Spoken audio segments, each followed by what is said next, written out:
And so what I'm going to talk about are three things where the cliche exists, which is when I first went to China, people saying what's wrong with Asia and China. But actually, if you understand the grey, how you can actually turn things into, to be honest, beautiful, powerful, interesting creativity that really is the sort of thing that I got told when I first moved there that would never, ever exist.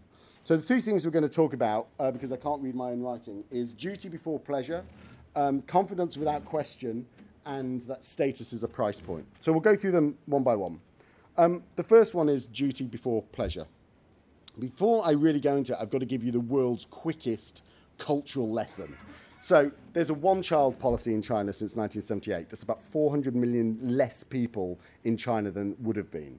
What that means is all the pressure from 6 people, the parents and the 2 sets of grandparents, are focused on that child.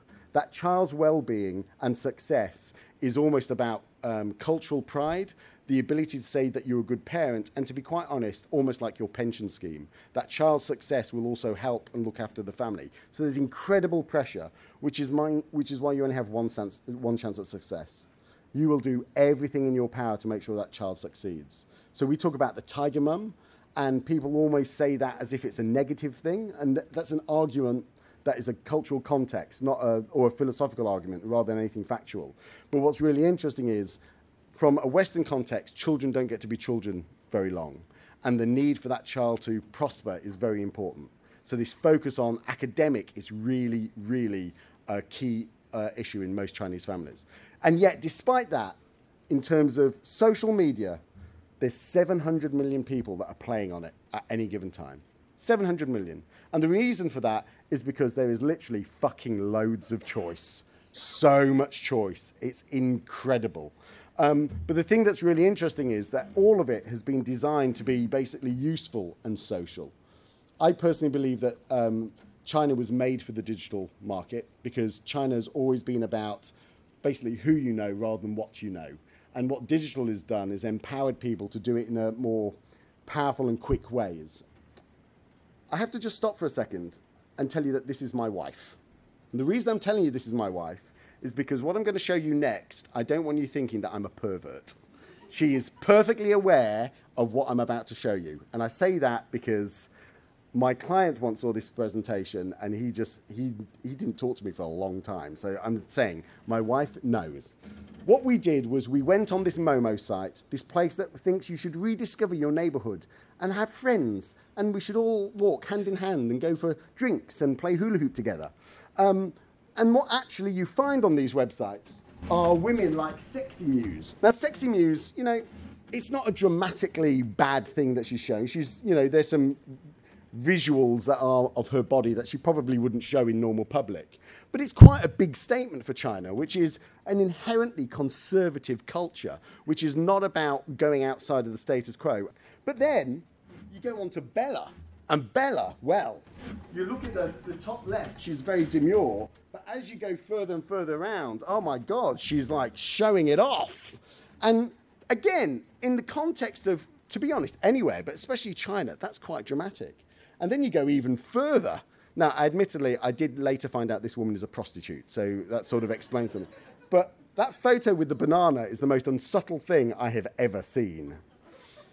But all of these photos are very blatant, yet they're using a platform that openly tells the world it's all about purity and happiness and goodness.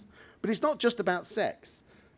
These women are actually looking for love, and it's romantic love. They're longing for it. And I actually find that really, emotionally, I find it quite sad that there's some people who are looking for experimentation and they're doing it in the most blatant way possible. And there's others who are literally looking to fulfill almost their duty of marriage at a young age. And there's this complexity and conflict that lives within them. I should point out the reason there's no men here is not because I am a pervert, which is why I showed the photo of my wife. It's the fact that the men didn't actually show their bodies in their photos. They were almost sitting back, waiting. And the irony is there's actually now a greater demand for men to get married to women because there's less women than men. I think it's about 30 million less women. But even then, the men were just sitting back, waiting for the women to come, either looking for love or looking for sex. But just to show you that men are pathetic, when we spoke to these girls and we said, so what happens when, you know, men contact you? And they said, well, sometimes we ask for a photograph. And most of the women told me that the men that sent photographs of their penis. So either they're very brave or incredibly stupid. So I'd just like to say that. But the thing that's really interesting is that every single social media aspect is building this geographic element in it. This is WeChat. WeChat's gone from 0 to 300 million in 2 years. It's amazing. It's the ultimate amalgamation of Twitter, Facebook. It's amazing. And for people that say that China copies, yes, China is a very heavily influenced and it's cumulative learners, but they adapt and they build quicker than anywhere in China.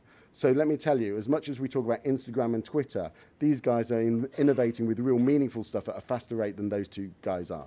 But the thing that's really interesting in all this is the geographic element, while it's being done for supposedly good purposes, the people of China are repurposing it for their own personal fulfillment because they cannot openly say something, but they can play with what's there to get their own needs met. What all this is leading to in China is almost, to be honest, a sexual revolution. Nobody in China ever talks about sex. Nobody. I once sat in a meeting where they said, we want to get really to the culture of youth with a client. And I said, great. So are we going to talk about people having sex then? And they went, no. I said, well, let me tell you, lots of people are having sex and nobody talks about it. And I'm not saying you do an ad promoting it, but you should understand the mindset of people. And that's what led to this presentation. But just to give you some understanding of the sort of sexual revolution that's going on in China. Again, I have to look. 48% of people between 15 and 24 have already had sexual experience. A third of Chinese under the age of 26 have no problem with affairs. And STD rates are currently at 25% growth. And there's 1,500 abortions a day. And let me tell you, they're just the figures that we know. So what I'm saying is this whole need for the cultural playground where you are performed to a certain expectation and the needs to actually find a way to get yourself fulfilled is basically the premise of balance that's in China. Except in China, you never talk about the negative balance. And so what am I saying? What I'm saying is, in some respects, even the Chinese government can't stop hormones of the youth. But what's really interesting is the fact that what they do is the need to perform in the cultural expectation, but still find a way for their own personal fulfillment. What's also interesting is that people are repurposing technology to the point that when I'm working with clients, I advise them in the technological development that there has to be elements that people could maybe adapt to their own needs to fulfill something that we can't even foresee.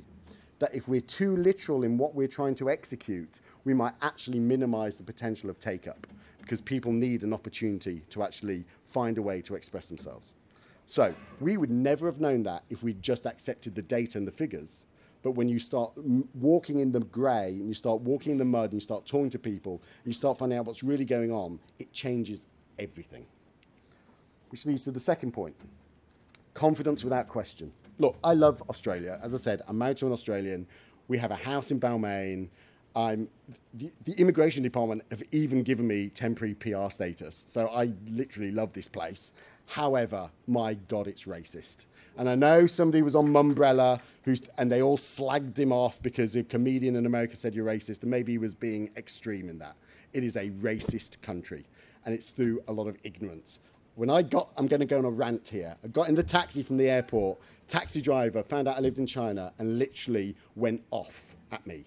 He said, those fuckers are buying everything. They're coming in, they're literally buying everything. And I said, well, you're selling everything. And there was just this silence.